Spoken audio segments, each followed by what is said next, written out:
பொன்வண்ண மாலை ஸ்ரீராமன் கையில் மூவரும் கொண்டு தந்தாரோ அங்கே.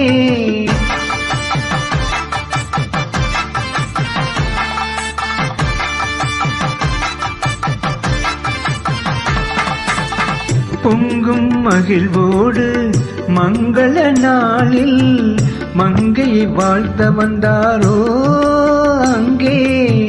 சீருடன் வந்து சீதனம் தந்து சீதை வாழ வைத்தாரோ தேவி.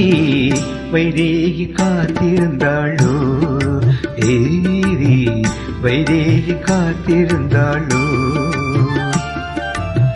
வசந்தத்தில் ஓர் நாள் மணவரை ஓரம் வைதேகி காத்திருந்தாளோ தேவி, வைதேகி காத்திருந்தாள்.